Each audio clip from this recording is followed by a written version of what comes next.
Belə cavab vermək istəyərəm sualınıza. Təbii ki, elə mən də, anam da biz belə işlər görmüşük hər zaman, xeyirxah işlər.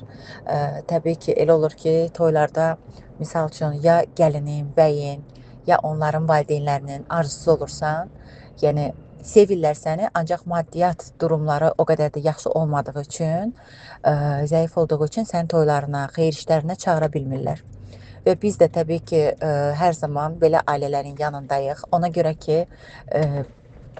əsas odur ki, sevgidir və o sevən ürəyi, bax bizi sevən ürəyi sevindirməkdir. Bir qəlbi sevindirməkdə, yəni mən bilirəm ki, belə deyim də, elə ziyarətə gedib gəlirsən, elə bil ki, bax bu cür gözəl bir şeydir. Çox savabdır da deyirlər, yəni qəlbi sevindirmək. Nə üçün də getməyim? Olmasın bir gün 500 manatım, 1000 manatım, yəni amma mən bir insanın qəlbini sevindirmək mənim üçün çox vacib olan bir şeylərdəndir. Halbuki bax bunu elə yaxşı vurğuladınız. Mən inanın ki, bir ayda elə neçə dənə belə məclislərimiz olur. Düzdür, biz bunu işıqlandırırıq deyəndə ki, yəni paylaşıram, amma çox adam bilmir də ki, yəni bu pulludur, pulsuzdur, belə şeylər də var.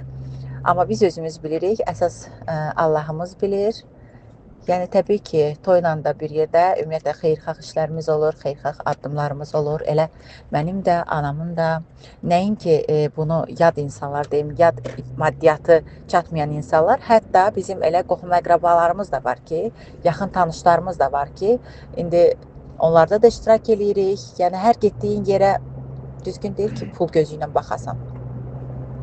Pulsuz da insanlıq məncə ölməməlidir. İnsanlıq hər zaman öz sözünü deməlidir. Ona görə ki, bu qalacaq bizə. Könül sevindirmək, xoşbəxt olsunlar əsas getdiyimiz o toyun sahibkarları.